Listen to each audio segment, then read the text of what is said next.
सुप्रभात बच्चों। आज हम भाषामणि पुस्तक से पाठ 8 रहीम के दोहे पढ़ेंगे। बच्चों, आप भी पाठ 8 निकालिए तथा आज की दिनांक डालिए।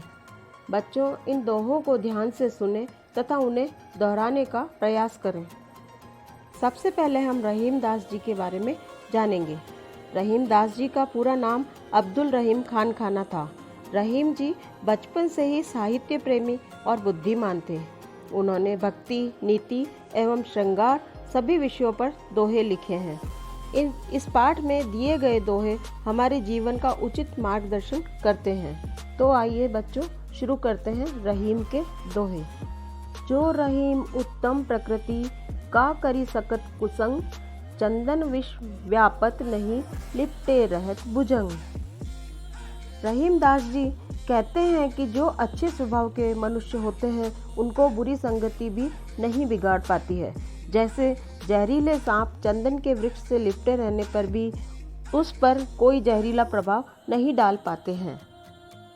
कही रहीम संपत्ति सगे, बनत बहुत बहुरीत, विपत्ति कसौटी जे कसे, तेई साचे मीत। इस दोहे में रहीम जी का कहना है कि जब मनुष्य के पास धन संपत्ति होती है तो बहुत से लोग उसके मित्र बन जाते हैं, लेकिन जो मुश्किल समय में साथ देते हैं वे ही सच्चे मित्र होते हैं। दोनों रहीम एक से, जबलों बोलत नाही, जान परत है काक सिक, ऋतु बसंत के माही। कौवा और कोयल एक से होते हैं, परंतु बसंत ऋतु में दोनों की पहचान हो जाती है।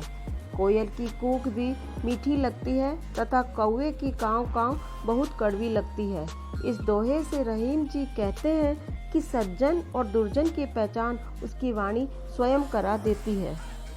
जो गरीब पर हित करे, ते रहीम बड़ लोग, कहाँ सुदामा बापुरो, कृष्ण मिताई जोग। जो गरीबों का हित करते हैं वे बड़े लोग होते हैं। जैसे सुदामा बेचारे गरीब थे और कृष्ण जी ने ऐसी मित्रता निभाई कि उनकी मित्रता के किस्से आज भी हम सुनते हैं। इसलिए हमें गरीबों की भलाई करके बड़ा बनना चाहिए। खीरा सिर ते काटिए, मलियत नमक लगाए, रहीमन करुए मुखन को, चाहियत एही सजाए। खीरे का कड़वापन दूर करने के लिए उसके ऊपरी सिरे को काटने के बाद नमक लगाकर उसे घिसा जाता है। रहीम जी कहते हैं कि कटु वचन बोलने वाले के लिए भी यही सजा होनी चाहिए। कदली सीप भुजंग मुख, स्वाति एक गुण तीन, जैसी संगति बैठिए, तैसोई फल दीन। रहीम दास जी कहते हैं कि जिसकी जैसी संगति होती है उनको वैसा ही फल मिलता है। जैसे स्वाति नक्षत्र में वर्षा होती है तो उसके परिणाम अलग अलग होते हैं।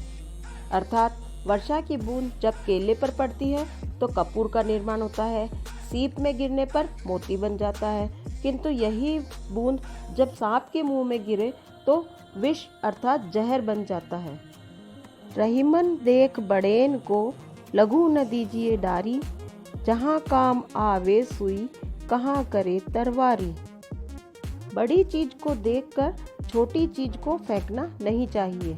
जहाँ पर सुई काम आती है वहाँ तलवार काम नहीं देती। अर्थात सभी का अपना अपना स्थान या महत्व होता है, किसी को कम नहीं समझना चाहिए।